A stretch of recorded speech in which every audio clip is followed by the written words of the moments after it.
สวัสดีค่ะเพื่อนๆวันนี้สุนีจะมาสาธิตวิตามินซีให้เราทุกคนดูนะคะแก้วใบนี้เปรียบเสมือนร่างกายของเราค่ะและนี่คือน้ำเปรียบเสมือนเลือดของเราที่อยู่ในร่างกายของเราทุกคนนะคะ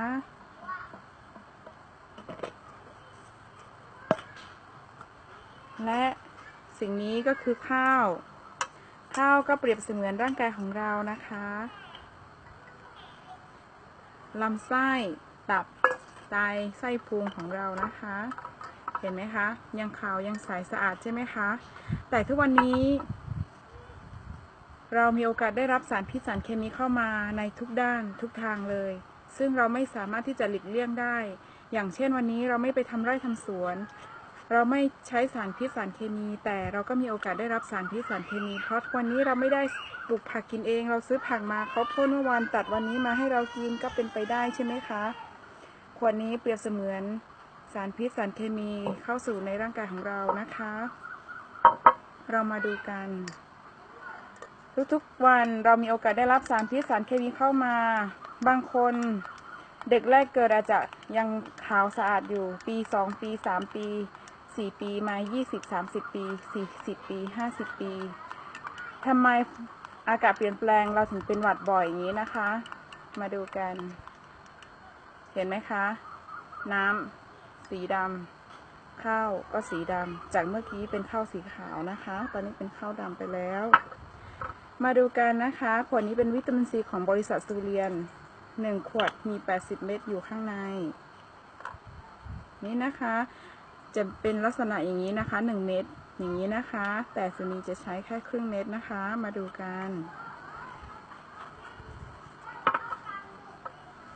นี่นะคะเหมือนเรากำลังอมวิตามินซีอยู่ในปากของเรา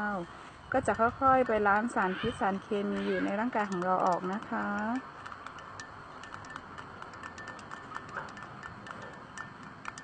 อย่างเช่นวันนี้เราไม่สูบบุหรี่แล้วก็มีโอกาสได้รับสารควันอย่างนี้ใช่ไหมคะมีโอกาสทำให้สุขภาพของเราเสียวันนี้เราไม่ใช้สารเคมีพ่นไม่ใช้ยาฆ่าหญ้ามาพ่นหญ้าแต่เราก็ซื้อผักซื้อผลไม้มาซึ่งเดี๋ยวนี้การทำไร่ทำสวนต้องใช้สารพิษสารเคมีถ้าไม่ใช้ก็ไม่ได้แล้วนะคะเห็นไหมคะตอนนี้น้ำเริ่มสายข้าวก็เริ่มขาววิตามินซียังไม่หมดนะคะถ้าเราร่างกายของเราได้รับวิตามินซีเพียงพอถึงเราจะได้รับสารพิษสารเคมีเข้ามาอีก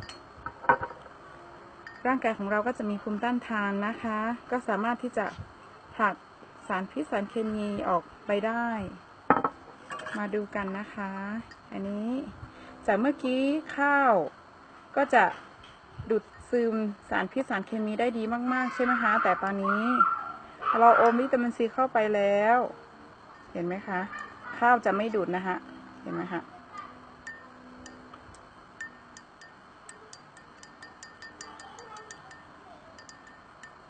ค่ะนี่ค่ะนี่คือประสิทธิภาพของวิตามินซีของบริษัทสุเรียนเรานะคะใครสนใจก็ทักมาได้เลยค่ะสวัสดีค่ะ